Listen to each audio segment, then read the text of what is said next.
continue now at the top of Daf Chav Beis Amud Beis in Meseches Rosh Hashana. This is Rosh Hashana Daf 22b.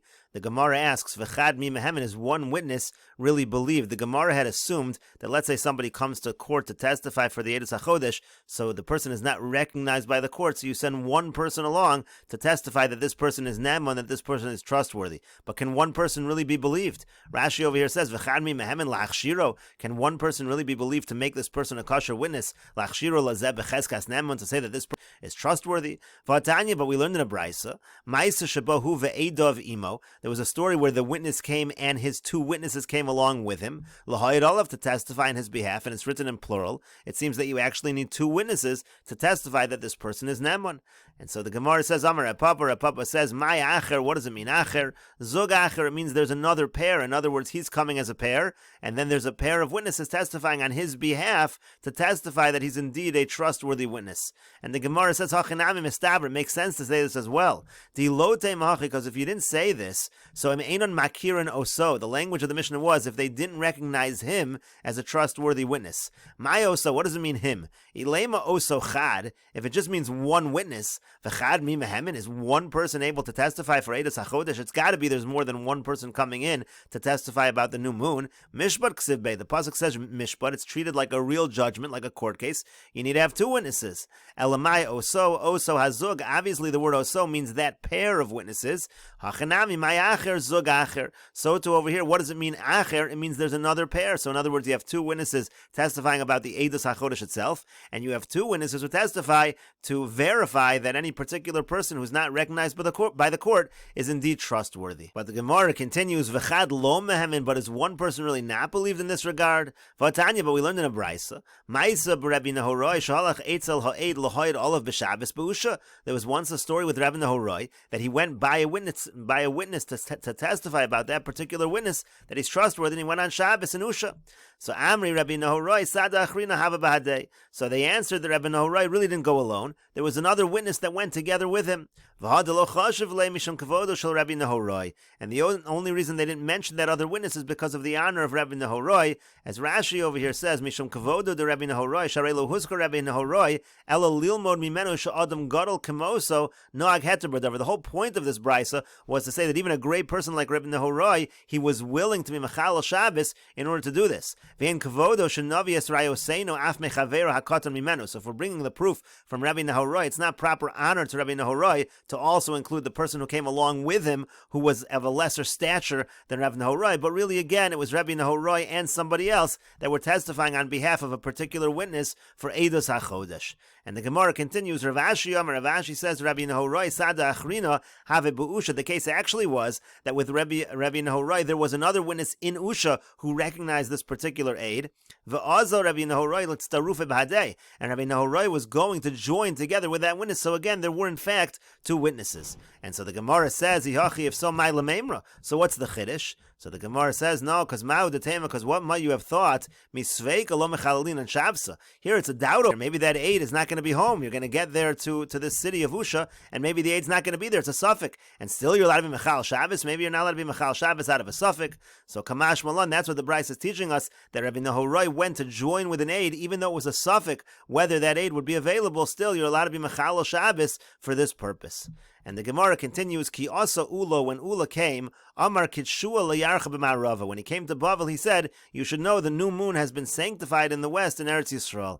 Amar Rav Kahana says, Lomi boy Ula de Gavra Rabahu de Mehemen. We don't need to tell us by Ula, who's a great person. Of course, Ula is believed in this regard. Ela afilu inish di alman nami Mehemen. Even a regular person would be believed to say that they were Makadesh the Chodesh in the west. My time, what's the reason? Kol milsa davida legluye. Anything that in the end will be revealed. We will find out ultimately what happened in terms of Rosh Chodesh. So lo meshakri bo inshi. People are not going to lie about such an issue.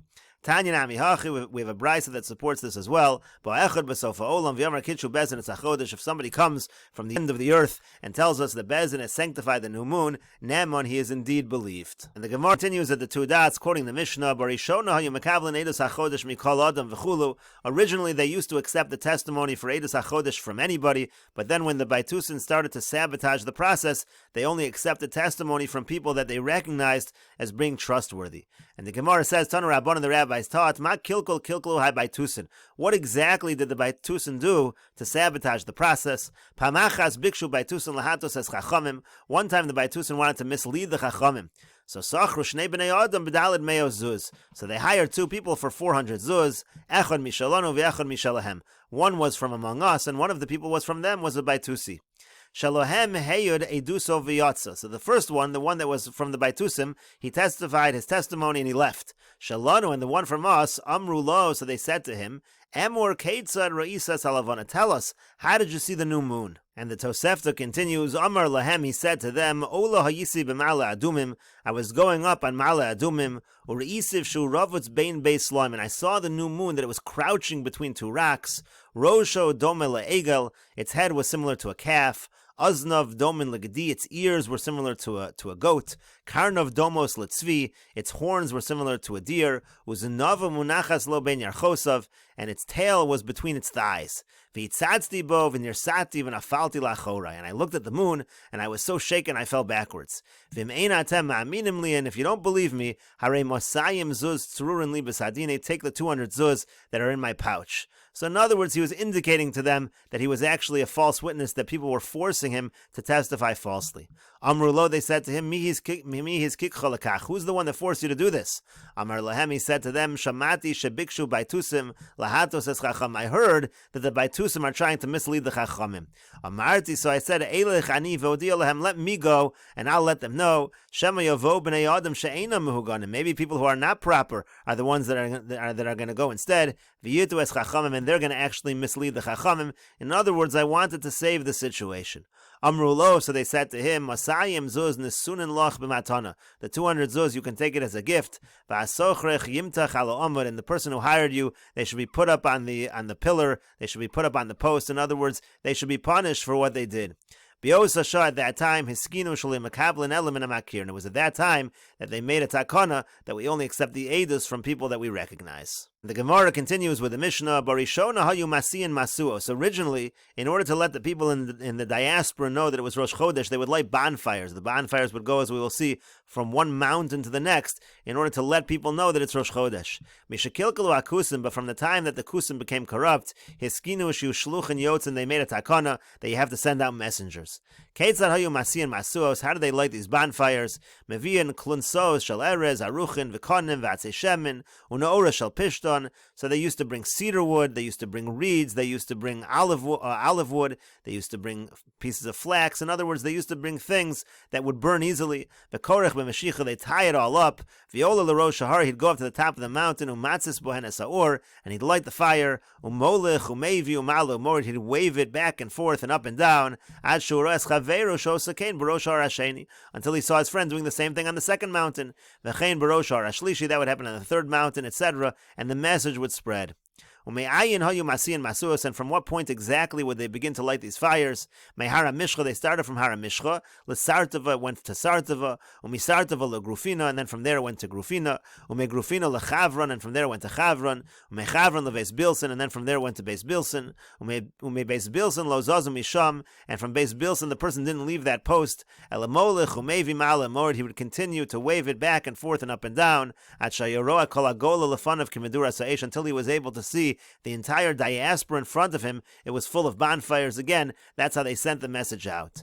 And the Gemara says, "My mashma de masiyan lishna de yikurhu." How do we know that the word masiyan has to do with fire? Because the pasuk says, "Vayisoyim David va'anashav u'mitargaminon v'yogdinun David." We translate this pasuk of Vayisoyim as David and his men burned them. So again, you see the language of Masiyan or Vayisoyim has to do with fire. The Gemara continues, Tanu Rabbanan, the rabbis taught, Ein Masiyan masuos el al achodesh shenira bizmanu lekadsho. They would only light these fires if Rosh Chodesh took place on the 30th day, meaning it was a Chodesh Chaser that was just 29 days, and Rosh Chodesh is on day number 30, then they would light the fire. If Rosh Chodesh was on day number 31, they would not light any fires. And at what point in time would they actually light these fires? La'ori buru, they would light it on the night of the 31st, meaning again, day number 30 is going to be Rosh Chodesh. That night, which is the night beginning the 31st day, that's when they would actually light the fires to say that again, Rosh Chodesh was on the 30th day. So the Gemara now clarifies. What it means to say is that on a chaser, if you have a month that is only 29 days, then we're going to light the fires. But when it comes to a full month, if you have a month that is going to be 30 days and Rosh Chodesh is on 31, they would not light the fires at all. And the Gemara says, my time. And what's the reason why they would do this? Amar Rabbi Zera says, very simple. Mishum Rosh Chodesh chaser shechol lios b'erev Shabbos. You have a decree that the following situation might happen. What happens if you have a situation where you have a Rosh Chodesh chaser, meaning you have a month that's only 29 days, and it falls out that Rosh Chodesh falls out on Erev Shabbos? Rashi over here says, Rosh Chodesh chaser, Rosh Chodesh hanikva b'yom shloshim, meaning that Rosh Chodesh takes place on the 30th day, Shachodesh yotze nimsa achshav chaser, meaning it's a month again that's only 29 days, Shechol lios b'erev Shabbos, but this happens on Friday. V'lo nuchal l'chal Shabbos la'oro l'hasi masuos v'nasi osam l'motzai Shabbos. You're not going to be able to light any fires on Friday night to indicate that Friday was Rosh Chodesh. You're going to have to light the fires on Motzai Shabbos. And so that's going to create a problem. So what's the problem? Eimas Avdi. So when are we going to light these fires? Ba'puke Shabbos. We're going to light it when it's Motzai Shabbos.